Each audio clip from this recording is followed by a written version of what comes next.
Hello everyone, so today we have a very important numerical of chapter light, reflection and refraction. And the numerical is an object is placed at a distance of 30 centimeter from a convex mirror and the magnification produced is 1 by 2. Where should the object be placed to get a magnification of 1 by 3? तो question हमसे कह रहा है कि हमारे पास एक convex mirror है जिसके फ्रंट में हमने एक ऑब्जेक्ट रखा है और ऑब्जेक्ट डिस्टेंस है हमारे पास 30 सेंटीमीटर। तो उससे मैग्निफिकेशन जो प्रोड्यूस हो रही है वो हो रही है 1/2।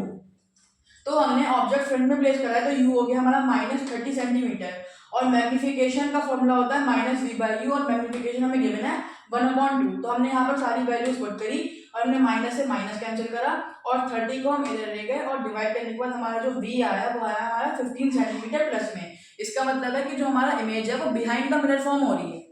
फिर हमारे पास अब v भी आ गया और ये हमको क्वेश्चन में गिवन था तो हमने उससे मिरर की फोकल लेंथ निकाल ली। हमने मिरर फॉर्मूला पुट करा जो था 1/f is equals to 1/v plus 1/u और वैल्यूज पुट करने के बाद हमारी जो फोकल लेंथ आई वो आई प्लस की 30 सेंटीमीटर।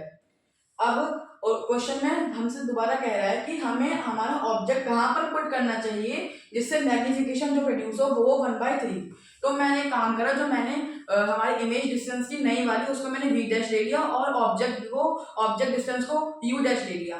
फिर यहाँ पे मैंने दोबारा से मैग्निफिकेशन का फॉर्मूला पुट करा और मैंने इस बार m को m डैश बोला है तो m डैश का फॉर्मूला हो गया m dash is equals to -v dash upon u dash.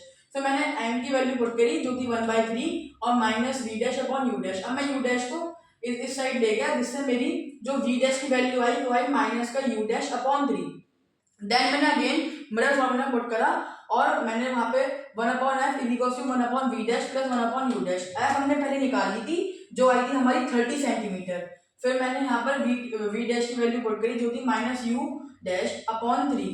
तो यहाँ पर आकर हो जाएगा 3 upon -u dash plus 1/u dash. अब मैंने इसमें से 1/u डैश को कॉमन ले लिया और ब्रैकेट में आ गया -3 प्लस 2।